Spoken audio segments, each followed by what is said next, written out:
This is a story all about how I accidentally dyed my hair bright pink. I know you're probably thinking, how the fuck do you accidentally dye your hair pink? But have you met me? Have you ever watched my videos before? It was not supposed to look like this. I don't hate it. I actually kind of like it. It's growing on me, but I was just expecting something a lot different. I will explain this situation for a second, but then I actually wanted to retell a story that I told a really long time ago on my channel. I think it was the third video I ever posted in my entire life. So the video is garbage, but it's a fucking awesome story. Well, actually, wait, it's not an awesome story. It was traumatizing at the time, but I wanted to retell it because for one, I think I could do it a lot better now. And two, it's been a couple years, so reflecting on some of the stuff that happened, I'm like, I'm such a bitch. If you guys haven't seen that video, it's called My 40-Year-Old Stalker. It's about this security guard who worked at the same shopping complex that I worked at. And I mean, he was fucking weird. And I'll get into the story if you guys haven't seen it. I'm sure a lot of you have seen it, but we're here anyways. But first, let me talk about my hair because it's quite a good story on its own. Also, if you see my pants, I'm wearing my onesie from Christmas, but just around the lower half. I could put it on, but then I would probably look like a marshmallow. It's also really small. It like does not fit me at all. Oh, I'm too big for this. I'm sure this is like an extra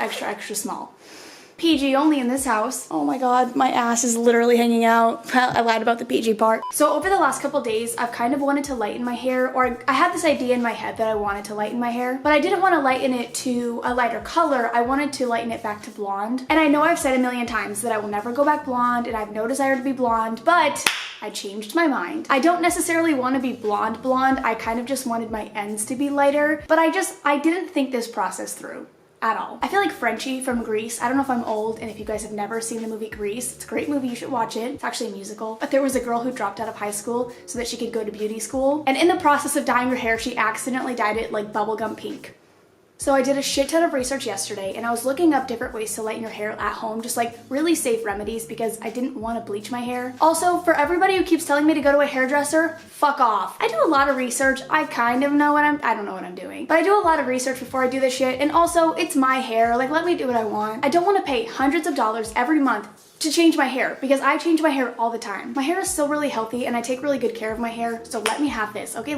I have fun doing this shit. Let me have fun, okay? So any hairdressers who are about to comment, shut the fuck up. So I did a bunch of research and I was looking for ways to get the color out of my hair, or at least try to fade it the best that I could. So my hair before was like a magenta, a pretty dark purple magenta color. It was very dark, especially compared to this. That shit was like black, or at least that's how it feels. So I found something that said take baking soda and mix it with shampoo and then just shampoo your hair like normal. And so I did that. I let my hair dry and I didn't notice much of a difference. And then I also read something about using dish soap, which I actually did this when I was in high school because my friend accidentally dyed my hair really dark brown. I just wanted it to be like a little bit darker blonde, but then we just fucked it up. So I used dish soap to get some of the color out, and that actually did work yesterday. So I washed my hair 2 times and then I deep conditioned my hair after I did the dish soap. So I left it in like a deep conditioner for 30 minutes and that helped my hair fade a lot. And so I thought, okay, my hair's pretty faded.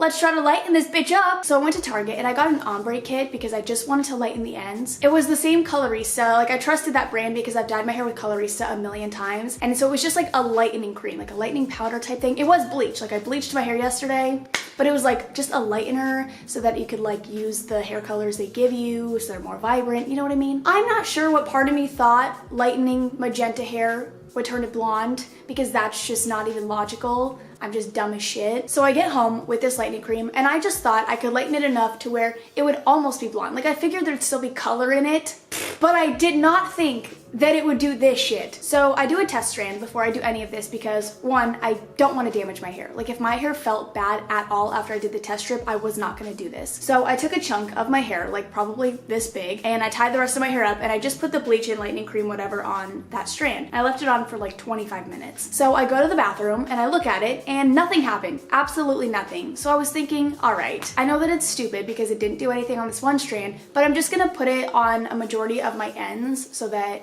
if it does anything, it'll just lighten it a little bit. My hair didn't feel bad after I did it. Like, that one strand felt exactly the same. There was like no color change. So I just thought, okay, fuck it. So I started putting it all over my ends and I left it on for, I want to say like 40 minutes because the box says 25 to 45, no more than 45. And so I was like, all right, I did 25 before and I saw no difference. So I feel like if I do 40, who's gonna fucking hurt? Who's gonna hurt besides me? So I started putting it on, and then as the time went on, I was like, you know what? I'm just gonna bring it up higher because if, again, this is gonna do anything, it's just gonna lighten my hair a little bit, and I kind of just want all of my hair lightened, so I just whatever. So I just kept going up with it, and I probably brought it up to like here. And so I'm sitting at my desk and I'm watching a stream, and I go over to the mirror after 40 minutes and I was like, oh fuck my life. It was so light, you guys, especially with the bleach on it. It looked so light and I was like, oh my god, I'm gonna be blonde. Which granted, that's kind of what I wanted. I wanted to be lighter, but I didn't think I was gonna be, I thought I was just gonna lighten my hair a little bit. Like I was not expecting this shit. And so I washed out my hair and I look in the mirror and I was like,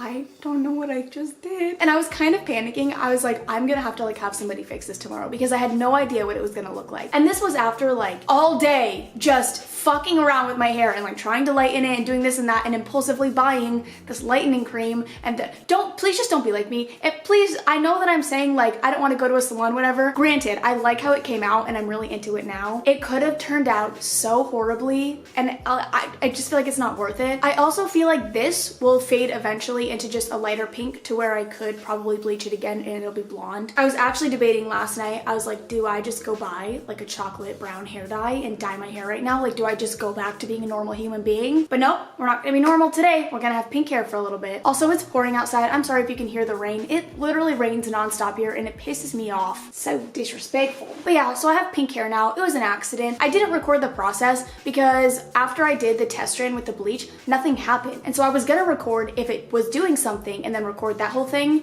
but I didn't think anything was going to happen to my hair, so I didn't record it. No, I didn't mean for it to be pink, but yes, I'm kind of into the pink. Also, for any hairdressers who are gonna say that my hair's gonna fall out, my hair's healthy as shit. Leave me alone. Also, my hair's gone to a point where it's so long that I wouldn't even mind chopping all of it off. Honestly, in a month, this is gonna be sitting in my fucking butt crack and I don't want that shit. My hair is fine. Leave me alone. Okay, now let's get on to the real story, shall we? I wrote down some notes for myself because, again, this was a couple years ago. I think this happened in like 2015. I think I was 19 when this happened and I'm about to turn 24. I am so sad that I'm old. I know 24 is not that old, but I just feel old and I feel like that sounds old and my life's a mess and I need to get my life together because I'm 24. I'll be 24 in like, okay, what's today? Today is the 19th. I will be 24 in 9 fucking days. Let that sink in, everybody. I'm gonna be 24 and I accidentally dyed my hair bubblegum pink. So if you feel like your life's a mess, just watch my videos. Also, I feel like the sun went away completely, so we're gonna scoot closer to the window. So to give you guys a little bit of a backstory, I worked in retail for 4 years. I worked at Victoria's Secret. And I've made videos about them before, and honestly, the job sucked ass. I mean, it was fun sometimes, but overall, I really hated working there. I like the people I work with, and sometimes the management was cool, but for the most part, I just didn't really care for how the company was ran. So back when I worked at this store, it was a pretty abandoned shopping center. There were only a couple shops there. It was mostly restaurants, and then we were like the main attraction. So if people were coming to this area, they were pretty much coming for us. It wasn't like an outlet center. Typically outlets are like discounted stores or it's like Nike and stuff, but everything in the store is either older or it's discounted at a lower price. But it was an outdoor shopping center. We weren't in a mall or anything like that. And so in the complex, we had security guards. I mean, it's pretty much just like security guards at a mall, whatever. They would ride around and they would just make sure that nothing bad was happening. There was also a movie theater like right next to us, and a lot of teenagers would go to the movie theater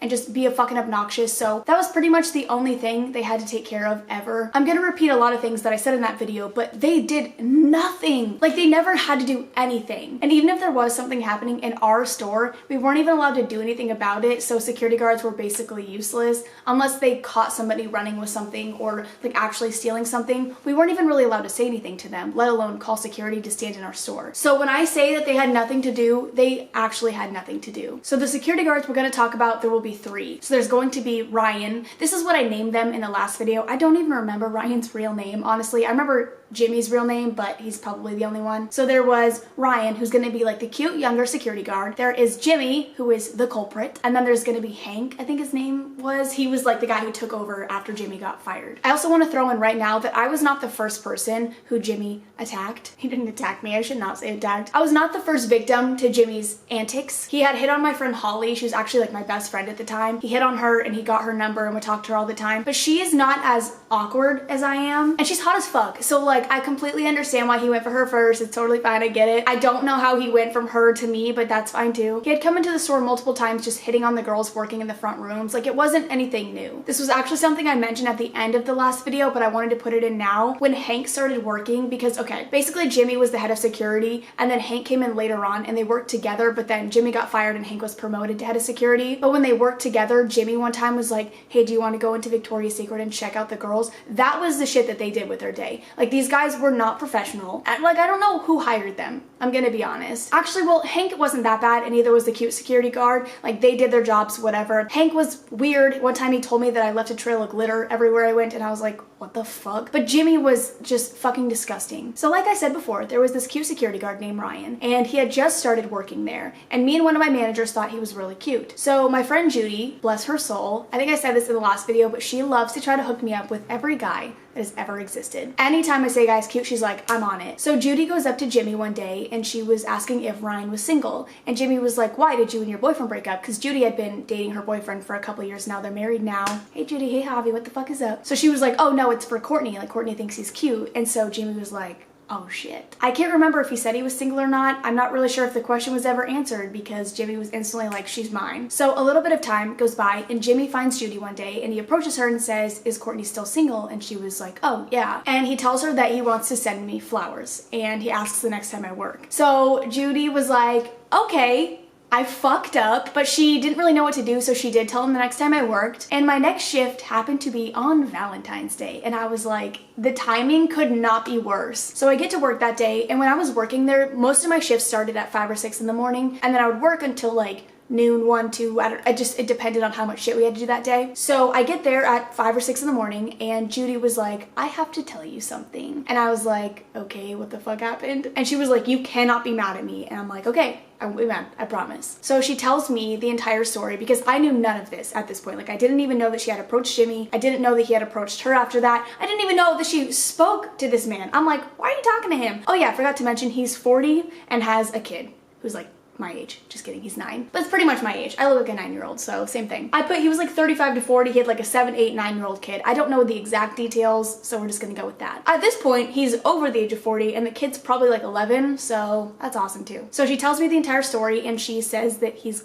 probably going to bring me flowers today. And the store opens at 10 a.m. So I'm thinking, I gotta get the fuck out of here. I am so bad when it comes to confrontation or like awkward confrontations. I'm good if like somebody's being an asshole to me. I'm good at confronting them and being like, shut the fuck up, leave me alone. But if it's a situation where someone's just trying to be nice and I'm not interested, I get really uncomfortable really fast because I don't want to be mean. I'm so scared of being mean to people. Me when I'm like, I could tell someone to shut the fuck up, but you know, you understand. If someone's being mean to me, I can be mean back, but if somebody's just being nice to me and I'm not interested, I'm like, you know what? I'm just gonna get married to avoid the awkwardness. So I was incredibly anxious the entire morning, probably shitting my brains out in the bathroom because I was like, I don't know what the fuck I'm gonna do if he comes up to me. I have no idea what I'm gonna say or how to react because he's literally my father. Like this is somebody who could be my dad. Actually, wait. Yeah, because I was like 19 at the time. Yeah, because he would have been 20. Yeah, this could be my dad. So I went the entire day and nothing happened. I didn't receive flowers. Nobody came to the store, nothing weird. And I work in the back room, so even if something had happened, I wouldn't have really had to deal with it face to face. The way that Judy explained it made it sound like he was getting something delivered, so I wasn't sure if maybe he wasn't working that day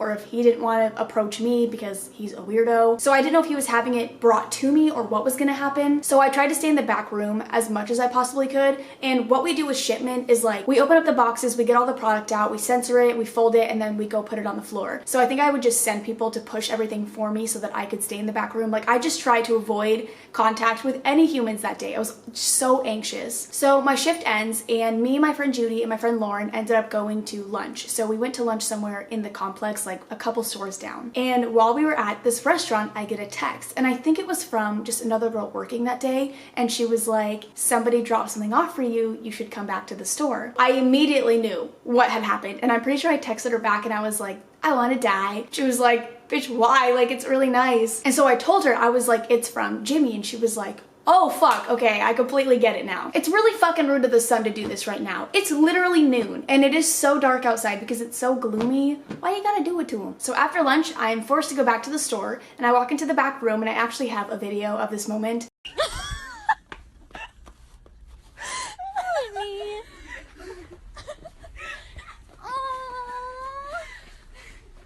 I literally dropped to the ground because I could see what he bought me. There was this giant bouquet of flowers and they were really pretty and it was really nice of him to do, but it was also really fucking weird because I had never spoken to him in my entire life. And he also bought me a giant Hello Kitty doll. And I'm thinking, Am I 13? I get maybe some girls my age love Hello Kitty, like it's a thing. But also, if you're crushing on a 19-year-old or a 20-year-old, what makes you think that buying them a Hello Kitty stuffed animal is like normal? So he buys me like this 3-foot Hello Kitty doll that literally stands on its own, has these creepy eyes and this giant bouquet of flowers, and he gives me a card with it. It's like this super generic card, super generic Valentine's Day card about like love and shit. And in the card he wrote like, just wanted to tell you how beautiful you are, happy Valentine's Day, this and that, hope you enjoy the flowers. I don't remember exactly what it says, but it was something along those lines. So I'm already weirded out because he spent probably around $100 on all of this stuff, and I, again, had never talked to him before. I'd never really like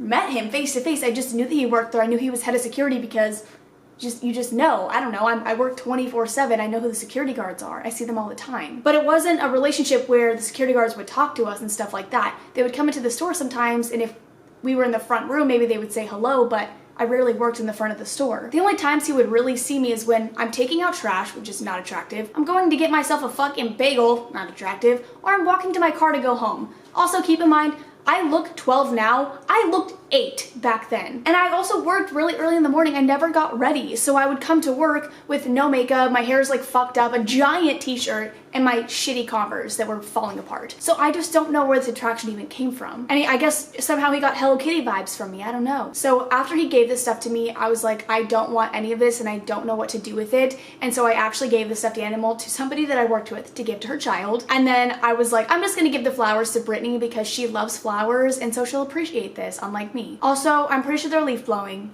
I can never catch a break, I'm not joking. Like, it's pouring rain outside. Let the wind take the leaves away. Let nature do its job. And then I don't remember if he delivered it or if he had somebody deliver it. I don't remember if I ever asked the girl who had texted me, but I was so scared to leave the store because I was like, he is probably waiting for me, because I would assume that he would be standing outside to ask me on a date or something, especially if he like sees me leaving with the flowers. He'll be like, oh my god, my beige, you love them. So I literally made my 2 friends go get my car from behind the store and pull it up to the front of the store so that I could make my escape without being seen. The security office is kind of near our parking lot. Let me paint you a picture. So the strip mall is like, there's 2 sides with stores on it, and then there's like a street, like a road that you could drive down, and you can park in front of the stores if there's parking. And then behind the stores, there's a bigger parking lot. And so that's where employees would park. And then right behind my store, like to the right a little bit, there was the security office. So we were right next door to the security office, and their office was facing the parking lot where employees had to park. So if I was walking to my car, he could easily see me from his office and be like, what's up, bitch? So I made my friends come get my car so I could leave from the front of the store and not have to deal with this. I was going to say thank you, and I was going to tell him I just wasn't interested,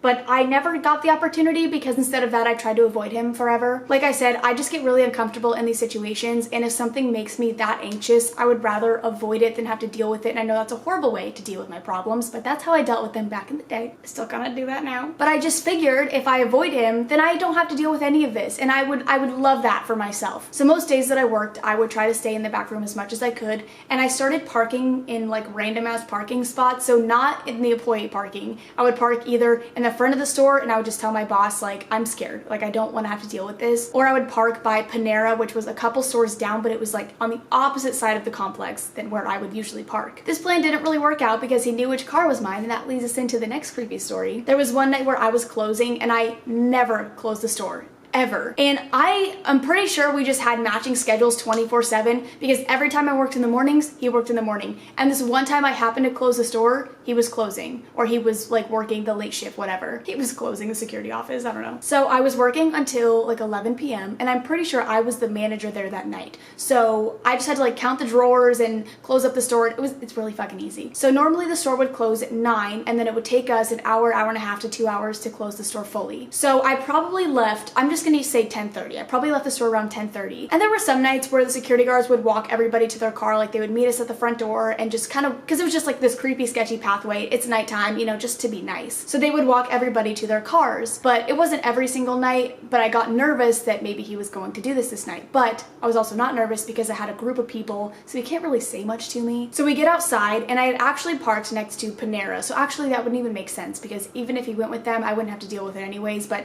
he'd probably be like, where the fuck fuck are you going? So I get out, I lock the doors, and everybody starts to walk to their cars, and I was like, oh, I'm parked over here, but like, have a good night, whatever. So I start walking towards my car, and I see his golf cart just sitting next to my car. And so I call my friend, and I was trying to whisper because I'm like, he could totally hear me right now. But I call my friend, and I was like, he is sitting next to my car. I don't know what to do. Like, I'm really nervous because it's fucking 10:30 at night. It's pitch black. There's nobody here in this complex. And so she was like, just get in your car and go. Just like stay on the phone with me. Like nothing's gonna he's not gonna say anything to you. So he's just sitting there on his phone next to my car. Again, I'm in the most random parking spot. Like he had no reason to be over here. And I just get in my car and I leave, and he says nothing to me, which, to be fair, I did not want him to say anything, but it's also so fucking weird to me that he didn't take that opportunity to try to speak to me. I understand him maybe not wanting to talk to me while I'm at work, or if there's a lot of people around, or if I'm out on my break because I have very limited time, but I am leaving work.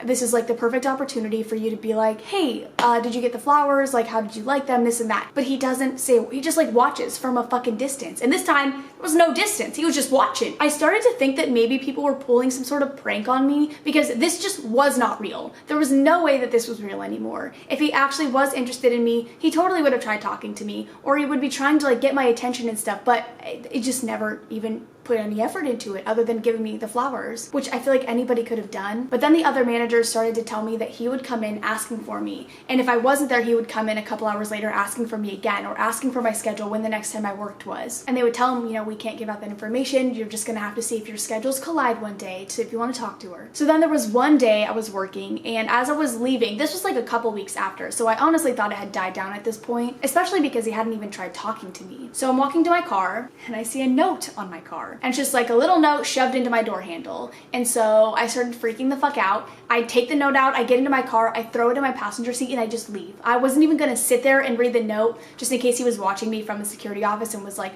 oh, she sees my note, I'm gonna go talk to her really quick. Because he would do that to Holly. If she was leaving, he would come out from the security office and he would talk to her while she was like getting into her car. So she'd be forced to just sit there with her fucking car door open and talk to him for 20 minutes. And so I was like, that is not happening to me, not today, Satan. So I got in and I peeled the fuck out. I started reading the note, and it was basically like, I hope you enjoyed the flowers. I still want to take you out sometime. And it was just this weird, I don't know, it was so creepy to me, just the whole letter. And I'm like, dude, you don't even have the balls to talk to me in person. How the fuck are we even gonna go on a date? He also put his number on the note, so I think it was him being like, you take the next step, you gotta move this forward, babe. And I didn't. Instead, I had my friend Holly text him to say that I had a boyfriend because that seemed like the best solution for me. I know that Judy had just told him that I was single, but I'm like, you know what? People move on really fast sometimes, and people can get boyfriends really quickly, and I'm just gonna be one of those people even though it's fake. So now I have a fake boyfriend, and this is where I just realized how fucking insane this man is. He never replies to her, and she was like, dude, whatever, like who fucking cares? Just like move on with it. So I was thinking, okay, wait, this is perfect. Like he shot his shot, it didn't work out, he got turned down, I have a boyfriend. There's nothing else that could possibly happen from this. It just has to go back to normal now. Because keep in mind, every day that I went to work, I was riddled with anxiety. I was so scared,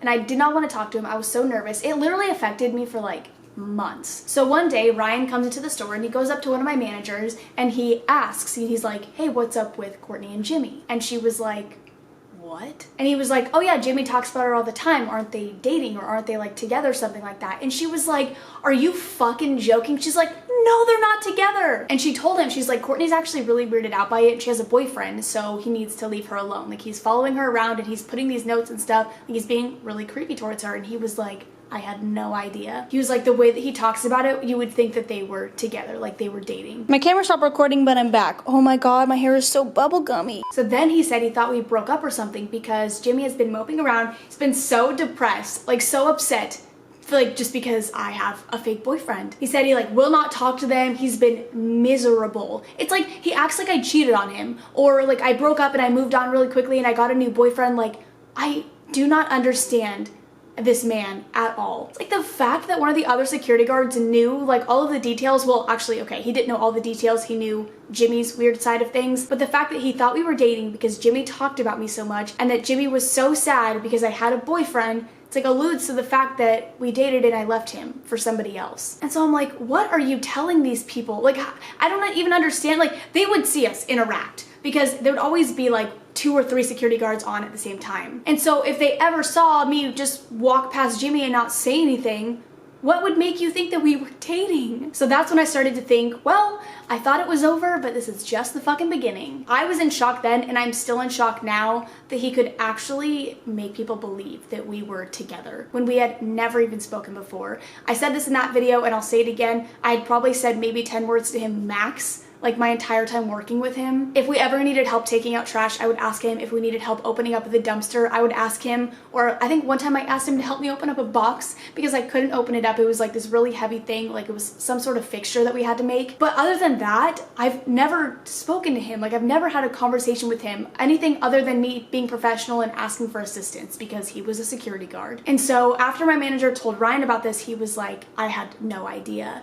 And so then he goes back, and I'm not sure if he says anything, whatever, but Jimmy's still asking about me, asking about my schedule and stuff like that. And then I think these are my last two stories. I literally have everything written down because I didn't want to forget any details of this. So every day after shipment, before we would all go home, we would take out the trash. And so at one point, I wasn't even allowed to take out the trash anymore. My manager just felt like it was safer if I stayed by the door. And the reason for this was because the trash was right next to the maintenance office, obviously. And to the left of that, there's a car that just keeps circling around. Like, go away, what are you doing? They're literally circling around again for like the 4th time. So when we would go to take out trash, we would go out the back door, and then the trash would be this way. This is where the maintenance office is. And then the security guards are over here. Or maybe, actually, I don't remember if the maintenance office was actually next to the security guards, but they were always just over here. I don't remember how it was set up, but they were always by the trash can whenever we were taking out trash. And Jimmy was like best friends with the maintenance dudes. So there was one day where I didn't see his car outside, so I didn't think he was working because yes, I knew a car he drove. And I always feel bad making people take out trash when I'm not helping them. I don't know, I just never liked being like that as a manager. I like to help them do everything. And I think there was also just a lot of trash that day, and I didn't want to make them do it alone. So I was like, I'm going to help you today. I'm going to come out of my little cave,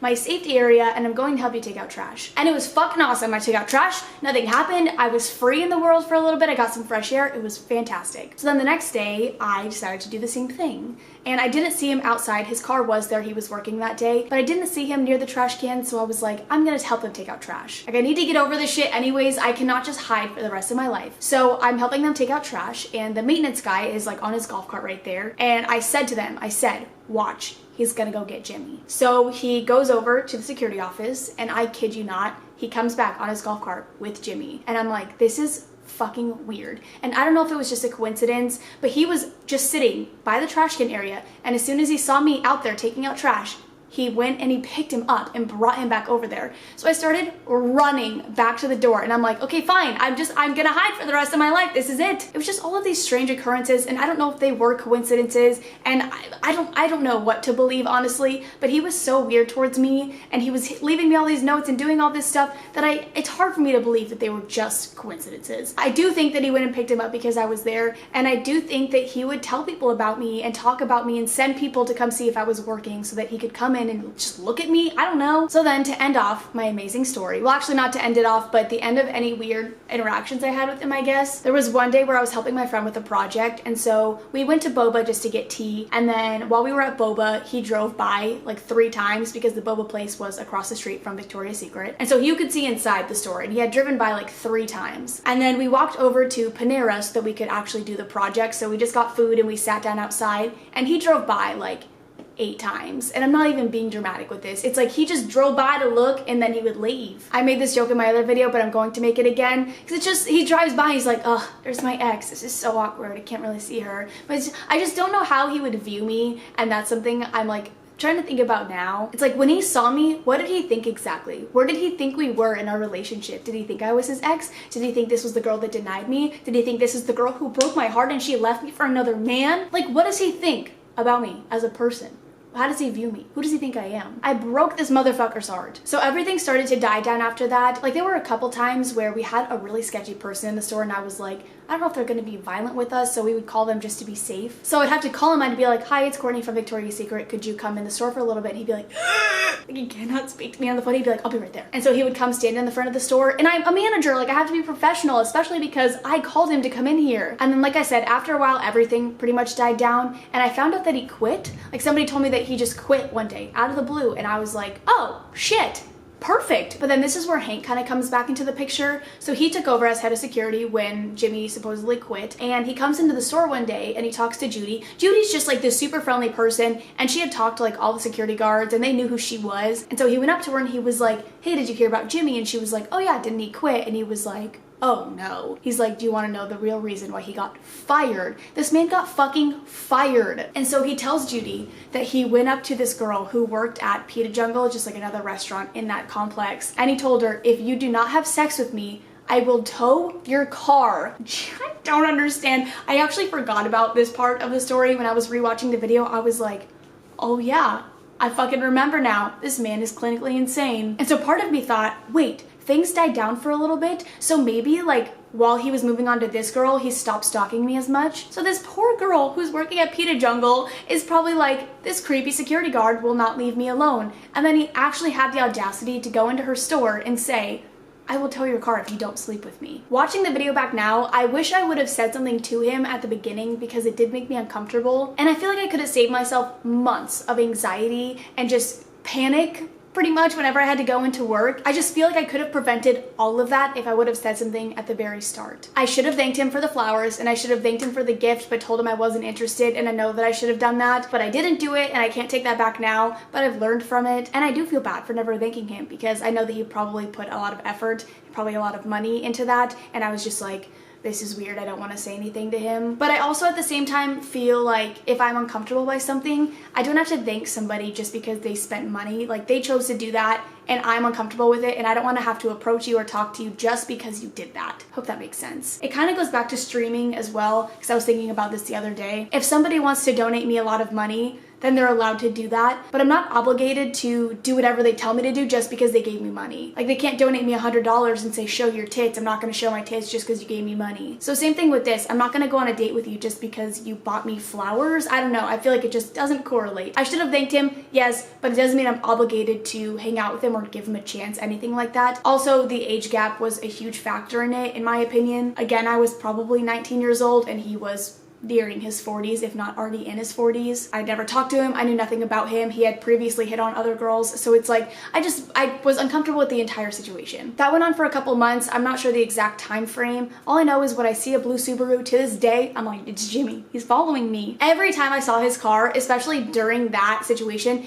it didn't even have to be his car. It could be any blue Subaru. I was terrified that he was like following me home. Like, that was the state that I was at. I was so paranoid 24/7. I could barely get my work done without just having a panic attack in the middle of just folding a t-shirt. And then he moved on to some poor innocent soul at Pita Jungle, and he's probably doing it to someone else right now because he had done it so many times before. I doubt he stopped there. But I hope you guys enjoyed. I have a lot of stories that I've told on my channel that I kind of want to visit again. I don't know, I feel like I've learned different shit. I just feel like I have a different perspective now, especially on these stories or the situations that happen. So I don't know, it's kind of cool to look back and be like, oh. I've also had a lot of people telling me to redo that video because it's really bad, so here's your redone video. But again, I hope you guys enjoyed. If you have any weirdos in your life, please tell them to leave you the fuck alone. Don't be like me. Also, don't be afraid to go to somebody else. I think I totally could have called the security company, whoever had hired them, and told them what was going on, and they could have done something sooner. But I feel bad, and I didn't do that either. But I shouldn't have felt bad if I was that uncomfortable and he was continuing to do it.